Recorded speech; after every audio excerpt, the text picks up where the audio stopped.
This is the Fiido Titan, and Fiido is calling this the ultimate two-wheel SUV. Sounds powerful. I like it.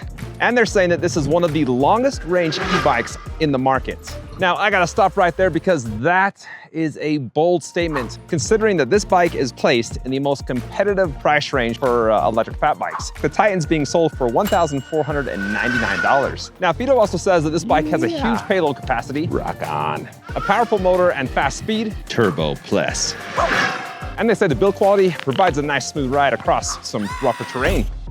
Now, throughout the review, I'll be addressing all those bold statements, but first I want to talk a little bit about this company. Okay, so these guys began in 2017. They came to the market in a crowdfunding campaign for one of their foldable bikes. Now these guys have a team of over 200 people, and in 2020, they actually brought 2 warehouses to the US, New York and California. All right, so now it's time to find out if the Titan Fiido is truly the ultimate two-wheel SUV. Here we go.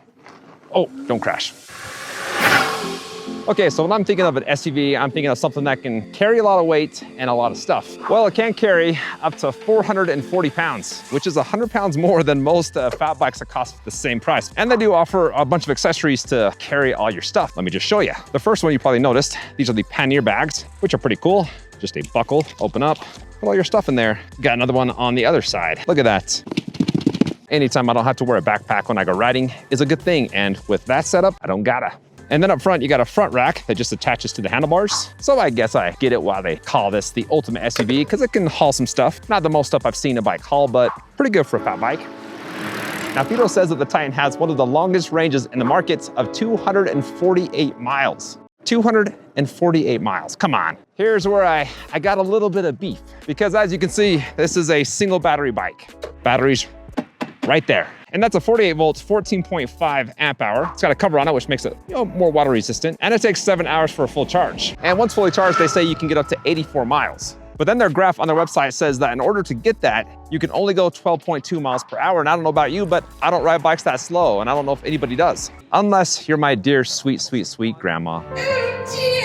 But even going that slow, 12.2 miles per hour and getting 84 miles, that's still not 248 miles. No, in order to get that, you have to buy their accessory piece that fits on the back of the rack that holds 2 extra batteries. But the batteries aren't connected to the bike. You have to take this one out, take this one, throw it in there and swappity-doppity. I don't know if that's a word, but I'm gonna say it. It feels good. So can you truly claim that this is one of the longest range e-bikes on the market? I don't know.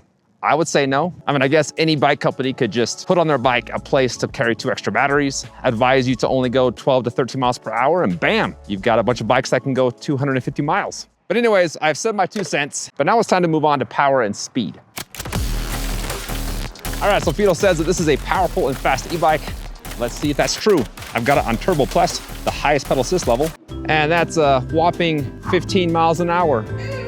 Okay, it can go faster than that, but you do have to do something in order to go faster. And I'm gonna show you what that is. Out of the box, it's set to 15.5 miles per hour. But if you hold down this button there, it'll beep, and that's gonna unlock the bike. And then once unlocked, on Eco, I got 16, 20 on normal, 22 on sport, 24 on turbo, and 28 on turbo plus. But I could only get 28 miles per hour on turbo plus when I increased my cadence. With my normal cadence of around 69, 70 RPM, I was only hitting 26 miles per hour. Now, if you don't wanna pedal faster than you're comfortable with, but you still wanna go fast, all you gotta do is just use the throttle. And the throttle doesn't depend on the pedal assist level. It's gonna top out and give you full power. And when I came down the same road I did when I was pedaling, I actually hit 31 miles per hour, which is pretty awesome for a $1,500 fat bike. I don't typically see that. Now, the road did have a slight downhill component to it, so I turned around and went back up the hill just using the throttle, and I hit 25 miles per hour. So you lose a little bit of speed with just a slight variation in terrain. Okay, so 31 miles an hour for speed, that's a fast bike. I like that. But what about power? Specifically, power off the line. Well, the power on all the pedal assist levels came on at the same time. This is the torque sensor e-bike, and as soon as I put pressure on the pedals, the power hit. On level 1, came on soft, and then on Turbo Plus, it came on hard.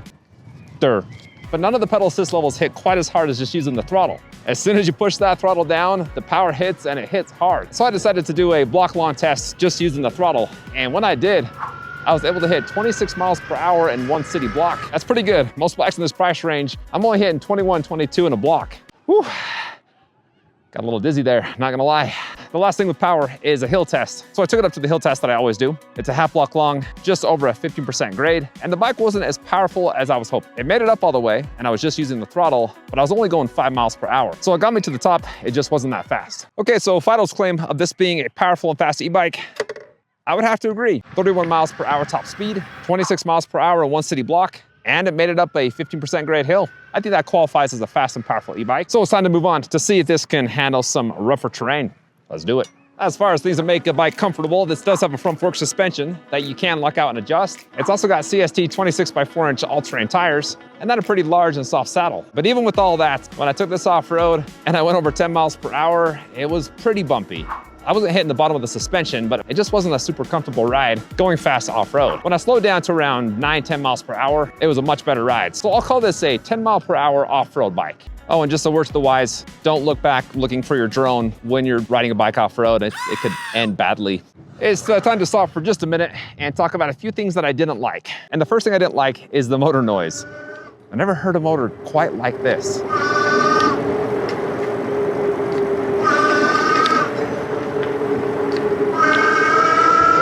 The second thing is kind of funny, but I just think their throttle looks very similar to a shifter. And I keep on using this, which is a throttle, to shift. Obviously, that's gonna be something that you'll get used to as you ride this more. Next thing are the welding scars. Bunch up here, and then by the head tube, move it down to the cranks, under the saddle. I mean, everywhere there's a joint, you got these welding scars. So not the prettiest weld job, although I do like the color of the frame, but it is pretty heavy at 83 pounds. Most fat bikes in this price range are around 72 to 77. And now it's time to talk about a few likes. And the first one are the 4-piston hydraulic brakes, which gives you a lot of stopping power. It took me 30 feet to stop from going 25 miles per hour. And I also like that the right side controls the rear brake, left side the front brake. And you can adjust the plate and the lever by just turning this. So if you turn it this way, right, you got a lot of play. You turn it the other way, not so much. And then when you hit the levers, that tail light flares up, but they don't have motor cutoff. So I got the brake lever press, hitting the throttle, and that still wants to go. It's rare to see a bike without motor cutoff. The other thing that I liked that I haven't talked about yet is the dual control pad. First off, you have a built-in screen in the middle of the handlebars. The M button scrolls through the different readouts, up and down to change the assist levels. And then over on this side, there's a headlight button. I did install the headlight, but it's a big old motorcycle style one that would just go right here. And then this button also changes the assist levels. You got a horn, which is attached to the headlight, which is why that's not working. And then the M button, which is the same as this, that just changes the readout. So 2 ways to change the assist levels. Not sure why they did that, but they did. And now it's rapid fire time to talk about all the other stuff that I haven't talked about yet. And the first are the grips. They look nice, they feel nice, they're locked onto the handlebars. Next is a 9-speed trigger style shifter, push to go down and push to go up. There's a place for a water bottle here. It's a mid-step bike with the second piece just dipping down, but just gives you a little bit more stability because you have 2 points of contact from the front to the back. And speaking of that, the overall ride is actually very stable. Fenders are pretty cheap. I think the rims look pretty dang cool. That's more of a BMX style rim. And then this is where you charge the battery up at, which is pretty cool. I've never seen a charge port right there, just easy access. Well, there you have it. That is the Titan Fiido. Now the question is it The ultimate two-wheel SUV. I will let you decide. 31 miles per hour top speed, 26 miles per hour in one city block, and it made it up a 15% grade hill. Now the claim of this being one of the longest range e-bikes on the market, that one I'm a little bit iffy because of the setup. If those batteries were plugged into the system, then I'd be like, heck yeah. Well, if you want to check this bike out, I've got the link in the description. And as always, guys, I appreciate you guys hopping on here and checking out my content, and I'll see you on the next one.